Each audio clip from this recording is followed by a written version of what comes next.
কখন এসে দাঁড়িয়ে আছো আমার অজান্তে, আমার গানেরও প্রান্তে তুমি দাঁড়িয়ে আছো গো।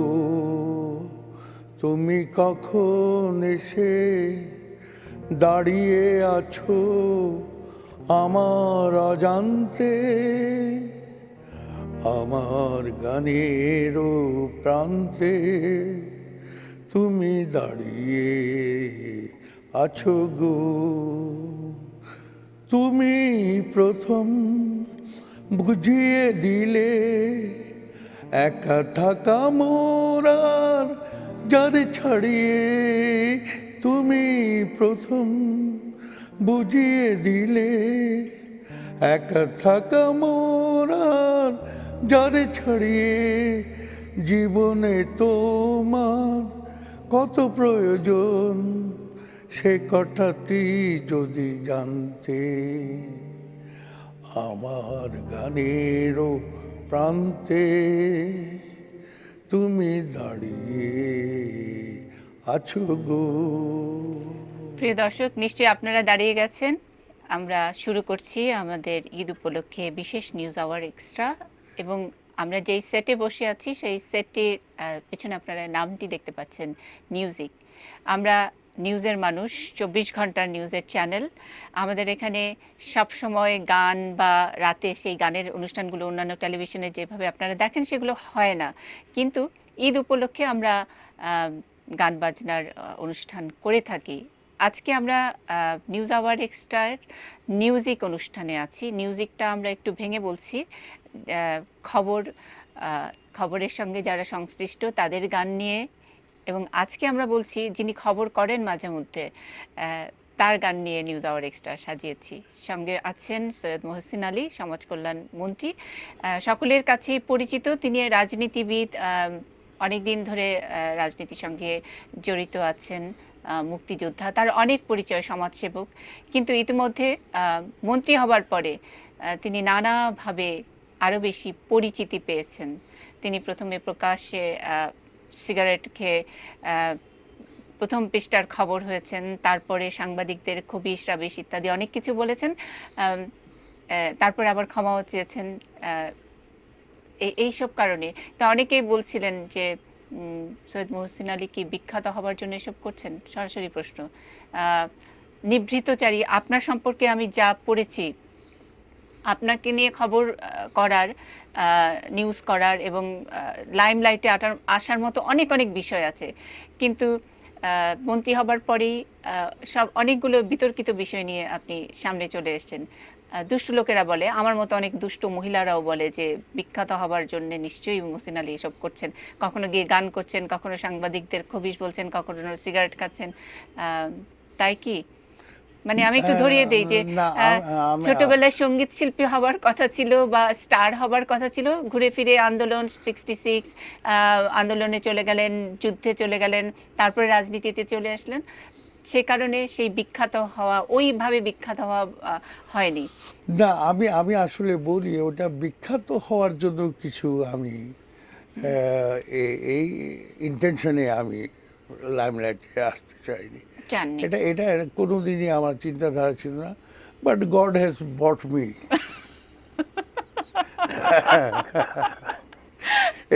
এটা মানে আল্লাহর কৃপা। হ্যাঁ, এটা বলতে হবে। মানে আমি আসলে ওই যে সিগারেট খাওয়াটা, আমি কিন্তু চেইন স্মোকার। আমার বাইপাস আছে, তারপরেও এখন আমি আগে 1 কার্টন সিগারেট খেতাম যখন পৌরসভার চেয়ারম্যান ছিলাম, এবং মানে এই সিগারেট খাওয়া নিয়ে আমার অনেক ইতিহাস আছে। আমি বিখ্যাত কোনো ব্যক্তি, মানে কেউ বাদ নেই আমার সিগারেট খাওয়া তার সম্মুখে। আচ্ছা আচ্ছা হ্যাঁ মানে একেবারে মানে এটাও একটা ইন্টারেস্টিং হবি যে সব না, বিখ্যাত লোকের সঙ্গে আপনি বসে সিগারেট খেয়েছেন। হ্যাঁ সেটা সিগারেট কোম্পানিগুলো কি আপনাকে কোনোভাবে স্পন্সর করছে আজকে তো না এই না না না না ও কোনোদিনই করেনি বা আমার ওই রকম ইয়ে নেই। হ্যাঁ আমি আমার পয়সায় সিগারেট খাই। আচ্ছা আচ্ছা আচ্ছা কিন্তু হ্যাঁ তবে কিন্তু হ্যাঁ কিন্তু বন্ধু বান্ধবরা প্রেজেন্ট করে অনেক কার্টুন কার্টুন সিগারেট প্রেজেন্ট করে, আচ্ছা কিন্তু ওই সিগারেট কোম্পানি নেবার কিন্তু কিন্তু ইন্টারেস্টিং হলো যে আপনি একটা অনুষ্ঠানে যেখানে অ্যান্টি স্মোকিং মানে সিগারেট না, খেতে সেটা- নিরুৎসাহিত করার অনুষ্ঠানে গিয়ে আপনি হ্যাঁ সেটা সিগারেট খেয়েছেন। আমি খাই এর অর্থ এই নয় যে আরেকজন খেতে হবে। আচ্ছা আই ডোন্ট লাইক দ্যাট। আচ্ছা, কারণ কিন্তু ধরেন আমি মন- আমি আমি এটার ক্ষতি আমি নিজে বুঝি, তারপরেও বলি যে I cannot get out of it. তাহলে আপনার কথা কেন শুনবে? না সেটাই সেটাই হচ্ছে। তবে হ্যাঁ আমাদের তো মানে সমাজ- জনপ্রতিনিধিদের তো হ্যাঁ, অনেক কিছু অনেক ধরেন কিছু আছে।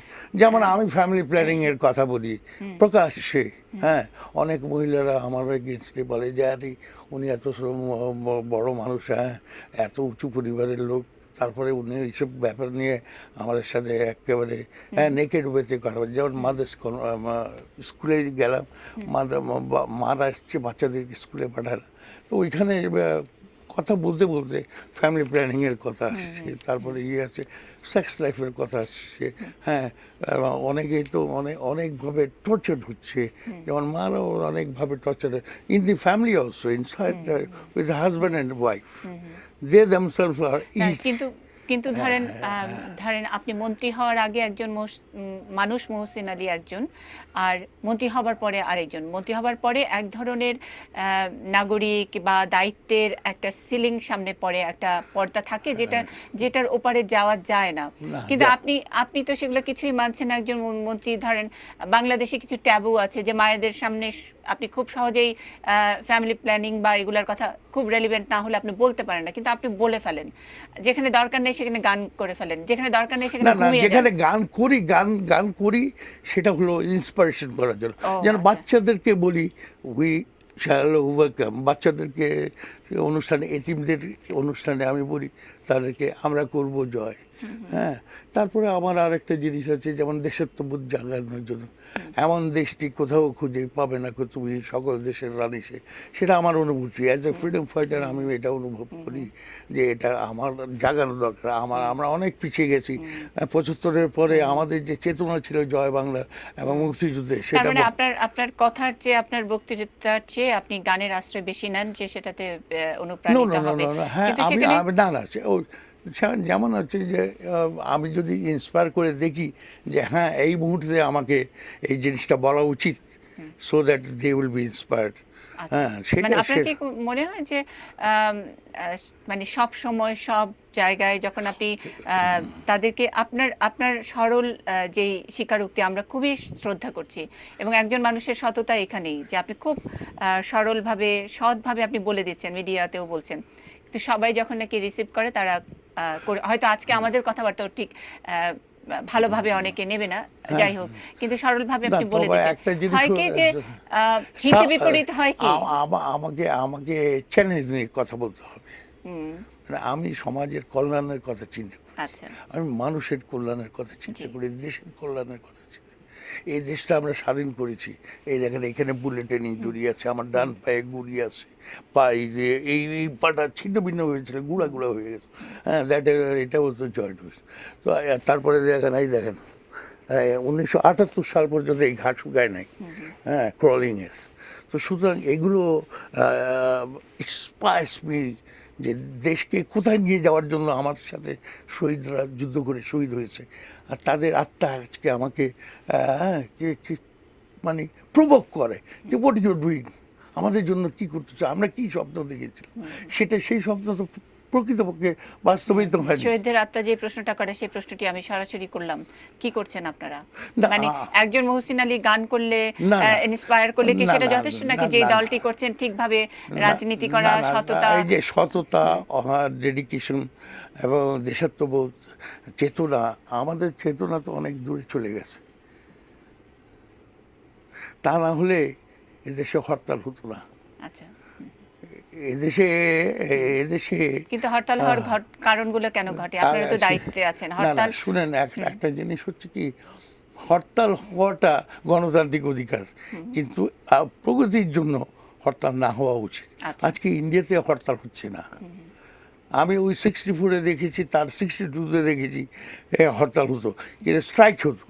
কিন্তু আমাদের দেশে সেটা উল্টো হয়েছে। হ্যাঁ, আমরা 69-এ করেছি, 66-তে করেছি, বঙ্গবন্ধুর মুক্তিযুদ্ধ করেছি, বঙ্গবন্ধুকে আগরতলা ষড়যন্ত্র আমার থেকে মুক্ত করার জন্য হ্যাঁ ইয়ে করেছি। আমাদের স্বাধীনতার জন্য আমরা 7ই মার্চ থেকে অসহযোগ আন্দোলন করেছি।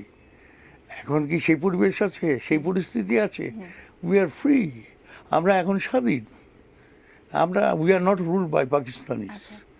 তাহলে আমাদের এটা হবে কেন? আমরা আমরা আজকে বঙ্গবন্ধু 75-এর 15ই আগস্ট ওনাকে আমরা হারানোর পরে আমাদের যে লিডারশিপের ক্রাইসিস ছিল, সেটা আবার 33 নভেম্বর ওই যে জেল হত্যা করে আর এইসব নেতাদেরকে হত্যা করে, জ্ঞানী গুণীদেরকে হত্যা করে আমাদের দেশটাকে অনেক পিছিয়ে দিচ্ছে। যে স্বপ্ন আমি দেখছিলাম সেই তখনকার, হ্যাঁ, তো সেটা তো অনেক পিছিয়ে গেছে। সেটাকে থ্রাইভ করতে করতে আমরা 91 গণতান্ত্রিক ধারাতে নিয়ে আসলাম। 75-এ জিয়াউর রহমান এবং আর যারা যারা আপনার এই দেশকে পাকিস্তান বা তথাকথিত কনফেডারেশন বানাবার চেষ্টা করেছিল, শাহজিদের মতো মানুষকে আপনার প্রধানমন্ত্রী করে, যে শাহজিদ আমাদের স্বাধীনতা যুদ্ধে আমাদেরকে bastard son of east Pakistan বলেছিল। আজকে বাংলাদেশ স্বাধীন না হলে আমরা বাস্টার্ডই থাকতাম। আজকে স্বাধীন করেছি বলে আমরা ওকে বাস্টার্ড বলতেছি, আর তার সাথে যারা কনস্পিরেসি করেছে তাদেরকেও আমরা বাস্টার্ড বলি। যারা সন্তানেরা দেশের, তারা দেশপ্রেম নেই তাদের মধ্যে। আজকে আমরা কোথায় এত পিছিয়ে কেন? মালয়েশিয়া কালকে yesterday they came to study in our country, now we are going there as labor there. আমাদের দুঃখ হয় না? আজকে লেবার হিসাবে আমরা যাচ্ছি, আমি যাই না, আমার ভাই তো যাচ্ছে। কেন আমরা পিছিয়ে গেলাম? প্রপার লিডারশিপের অভাব থাকে। আজকে এতদিন পরে গণতন্ত্র আসার পরে, শেখ হাসিনা 1982 সালে আসা বা 81-তে আসার পরে যে হাল ধরেছেন, আস্তে আস্তে শি হ্যাজ বিকাম ম্যাচিউরড, এবং এখন দেশকে একটা লিডারশিপে নিয়ে আমি তো মনে করি যে অনেক অনেক বেশি। এবং আজকে আমি বলবো যে এশিয়াতে তার ইকুইভ্যালেন্ট লিডারশিপ খুব কমই আছে। আমরা ঈদের অনুষ্ঠান করছি আজকে। না না, আসলে আপনি যে জায়গায় আমাকে প্রভোগ করলেন, মানে I got myself very much sentimental. আমি দুঃখিত, কিন্তু এই জিনিসটা হচ্ছে যে কেন আমরা এত পিছিয়ে গেলাম, আমরা কোথায়? তবে হ্যাঁ, আমরা গর্বিত, আমরা গর্বিত। পাকিস্তান আজকে কোথায়? আমরা অনেক দূরে, আমরা অনেক এগিয়ে গেছি। কিন্তু তারপরে আমাদের আরো অনেক দূরে আমাদের ক্যালিবার ছিল, আমাদের জ্ঞান ছিল, বুদ্ধি ছিল, শিক্ষা ছিল। তারপরে ওই যে 71-এ এত জ্ঞানী গুণীদেরকে হত্যা করার পরেও আমরা থ্রাইভ করেছি। আপনি বললেন লিডারশিপের কথা, এবং লিডারশিপ তো ঠিক আছে, লিডারশিপ হয়তো একজন লিডার যার ডাকে স্বাধীনতা হয়, যার ডাকে দেশ এগিয়ে যায়, কিন্তু লিডারশিপ একটা কনসেপ্ট, এবং সেটার সঙ্গে আমরা সবসময় যাদেরকে সামনে দেখি, আজকে শেখ হাসিনা বা তার আশেপাশে যাদেরকে দেখি, সব কিছু মিলিয়ে আমাদের লিডারশিপটা, আমরা যারা ছোটরা আছি আমরা ওটাকে ভাবি এক ধরনের পারসেপশন নিয়ে আমরা বড় হচ্ছি। হঠাৎ করে যদি দেখি যে শেখ হাসিনার পাশে সমাজ কল্যাণমন্ত্রী কথা বলার চেয়ে গান করেন বেশি, সিগারেটের ধূমপানের অ্যান্টি স্মোকিং অনুষ্ঠানে গিয়ে নিজেই সিগারেট খাচ্ছেন, সেখানে কি একটু আমাদের বোঝাপড়ায় ধাক্কা লাগে না? এটা কি আমরা কম বুঝি বলে সেরকম, নাকি?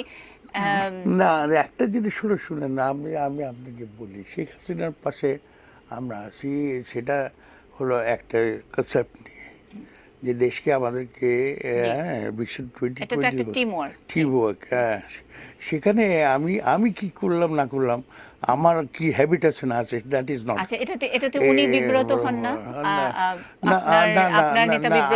আমি তো একটা বলি যে হ্যাঁ, আমরা তো ক্যাবিনেটে সিগারেট খাই না, আচ্ছা, উই ডোন্ট স্মোক, সবাই হ্যাঁ খেলে অন্য জায়গায় আছে, দেয়ার আর স্পেসেস। আচ্ছা, আপনার কষ্ট হয় না? হ্যাঁ, একটু কষ্ট হয়, তারপরেও হ্যাঁ। তো একটা জিনিস হলো যে শি আন্ডারস্ট্যান্ডস যে আমার যে স্মোকার, এটা বঙ্গবন্ধু আন্ডারস্ট্যান্ড করতেন। আচ্ছা, আমরা একটু আপনার ব্যক্তিগত ব্যাপারে যাচ্ছি। আমি আপনার সম্পর্কে খোঁজ নিতে গিয়ে দেখি যে হলফনামায় আপনি লিখেছেন যে এসএসসি, না, এটা খুবই ইন্টারেস্টিং। কিন্তু আপনি কলকাতা ইউনিভার্সিটি থেকে এমবিএ করা, হ্যাঁ। আহ, এটা কেন? মানে সবকিছুর মধ্যে না, না, একটু না, না, রহস্য, না, নাটক, না, এগুলো কি মসজিদ আসলে আলীর হয়েছে কি, আগে?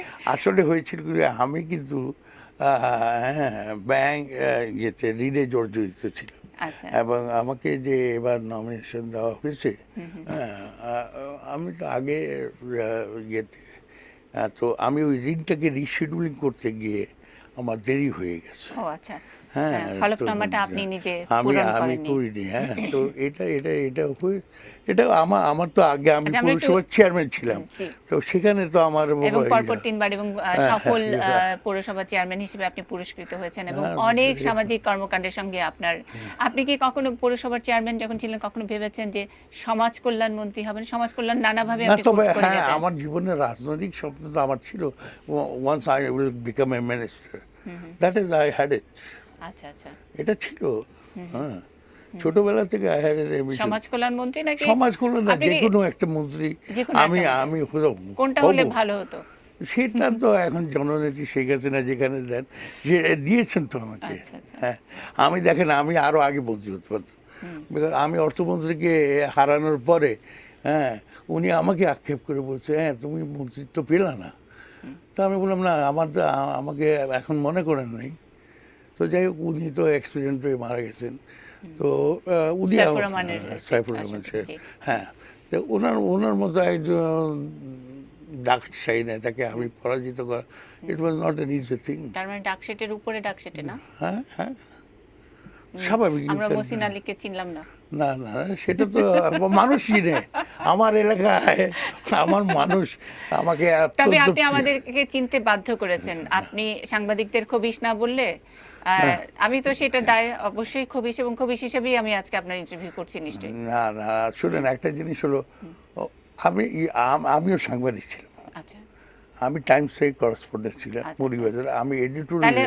ওই বকাঝকাটা করেছেন নিজেকে সহ? হ্যাঁ, নিজেকে আমরা কিন্তু ওইভাবে ইয়ে করি না, ইয়েলো জার্নালিজম করি নাই। হ্যাঁ, একটা মানুষ, আমার আজকে এই অনুষ্ঠানে আমার পিছিয়ে কে আর দাঁড়িয়ে আছে, সে এখন একজন ক্রিমিনাল যদি দাঁড়িয়ে থাকে, তা আমরা তো দেখছি না। আচ্ছা, আর তার একটা রিং দিয়ে, হ্যাঁ, আরেকজনের কাছ থেকে পয়সা নিয়ে নিউজ করা, that is that yellow journalism. আচ্ছা, আচ্ছা। আমি তো তাদেরকেই আমি ঘৃণা করি, অ্যান্ড আই হেট দ্যাম, তাদেরকে খুবই বুঝতেছি, আচ্ছা, আচ্ছা। Not all. আমি তো হাসান শাহরিয়ারকে বলছি না, আমি জগলুল আহমদ চৌধুরী, দে আর মাই ফ্রেন্ডস। হ্যাঁ, আচ্ছা, শহীদুল হক টাইমসের এডিটর ছিল, আমি তাদেরকে বলছি, সাবু আছে, হামিদুজ্জামান রবি, এরা অনেক বন্ধু আমার আছে, তো আমি তাদেরকে তো বলছি না। জহুর হোসেন চৌধুরী আছে, ছিল। ওই চারজন বাদে বাকি সব না, না, না, না, ওই যে যারা, ওই যে আমার তো আজকাল হচ্ছে কি, আপনার মফস্বল এলাকায় এমন ক্লাস 6-7 পড়ে তাকে সাংবাদিক আচ্ছা। করে, এখন এরা তো কার সাথে কি বলতেছে, যেমন আপনি ইদানিংকালে দেখবেন আমার মেয়ের বিয়ে নিয়ে একটা অনুষ্ঠান। জি। হ্যাঁ। না, কিন্তু আপনি যে সাংবাদিকদের বললেন, মানে না, এটা তো আপনি একটু শুনেন, আপনি আপনার এই গানটা, আপনার এই টেলিভিশন গানটা, আপনি 15 মিনিট যদি আমার সামনে দাঁড়িয়ে থাকেন উইথ অ্যাবাউট 15 জার্নালিস্ট অর 20, তাহলে আমি কি বলবো? আমি কার সাথে কথা বলবো?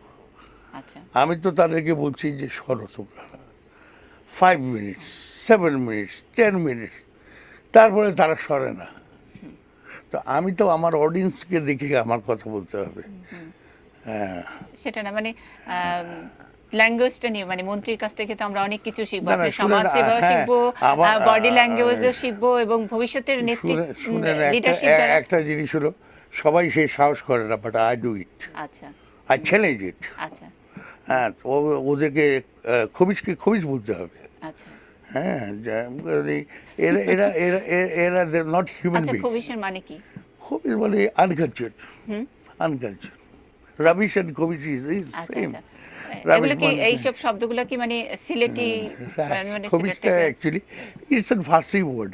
আচ্ছা, আচ্ছা, হ্যাঁ, আচ্ছা। সিলেটের ল্যাঙ্গুয়েজে কিন্তু ফার্সির ইনফ্লুয়েন্স আছে। আচ্ছা। হ্যাঁ, আপনি বাংলা, হিন্দি, উর্দু, ফার্সি, মোটামুটি অনেকগুলো ভাষায় কথা বলেন, গানও করেন। আপনি শুরুর আগে বলছিলেন যে আপনি একটা হিন্দি গান করতে পারেন কিনা এরকম একটু না না জিজ্ঞেস করেছেন? না শুরুর আগে আচ্ছা, 64 সালে রেডিওতে গান করেছিলেন, কোন গানটা করেছিলেন মনে আছে? হ্যাঁ আমরা একটু শুনবো একটু। হারানো হে নিকুঞ্জ পথে কুড়াই ঝরা ফুল একেলা আমি, তুমি কেন হায় আসিলে থায় সুখের সরোর হইতে নামি হারানো হে তিনও গানটা বলবো নাকি? তিনটেই ইয়েতে আর ও বাবা তিনটা গান করেছিলেন হ্যাঁ প্রথম। হ্যাঁ জি। যারে হাত দিয়ে মালা দিতে পারো নাই, কেন মনে রাখো তারে, ভুলে যাও মোরে ভুলে যাও, ভুলে যাও মোরে ভুলে যাও একেবারে, যারে হাত দিয়ে মালা দিতে পারো নাই, কেন মনে রাখো তারে। তারপরে আরেকটা হলো আমি শেষের লাইন দিয়ে একটু গিয়ে করি। আচ্ছা করেন। হ্যাঁ। হ্যাঁ স্যার একটু সোজা হয়ে বসবেন। আমারও বুকের কাঁদন তুমি বলো ফুল দল, আমারও বুকের কাঁদন তুমি বলো ফুল দল, সে ক্ষত দেখিল না কেউ, দেখিল তো রেখে বোধ এ নহে বিলাস বন্ধু, ফুটেছে জলে কোমল। এই তিনটা গানই আপনি রেডিওতে করেছিলেন? হ্যাঁ আপনি গান শিখতেন তখন? হ্যাঁ গান জানতাম। গান জানতেন? হ্যাঁ আচ্ছা, এরকম করে গিয়েছিলেন নাকি আরেকটু ভালো অথবা তখন আরো গলার আরো ভালো ছিল, এটা তো অনেক বয়স হয়ে গেছে। হ্যাঁ at that time I was very young. তারপরে তারপরে কি আর হ্যাঁ চর্চা মানে মাঝে মাঝে ওস্তাদ আমি রেখে আমার সেটা- অনুষ্ঠান ছাড়া বাড়িতে অনেক সময় গান টান গাই, মানে নিজের আত্মতৃপ্তির জন্য অনেক কিছু গাই, আচ্ছা। ফুর্তি করি, আমার ছেলে মেয়েদেরকে নিয়ে আমি ফুর্তি করি, আমার পরিবারকে নিয়ে, বন্ধু বান্ধবদেরকে নিয়েও ইয়ে হয়, এগুলো আছে। হ্যাঁ আচ্ছা, আমরাও আজকে ঈদের এই বিশেষ নিউজ আওয়ার এক্সট্রায় আমাদের সঙ্গে আমরা সমাজ কল্যাণ মন্ত্রীকে পেয়েছি। তিনি একটু অন্যরকম মানুষ, কিছুটা ফুর্তিবাজ বলা যায়, এবং আজকে ঈদের আনন্দের দিনে আমরা তার সেই ফুর্তির গল্প শুনবো। আমাদের বিশেষ নিউজ আওয়ার এক্সট্রা আমরা রেখেছি মিউজিক, যেহেতু তিনি একটু মিউজিকের মানুষ, অনেক বেশি গান করতে পছন্দ করেন। থাকুন আমাদের সঙ্গে।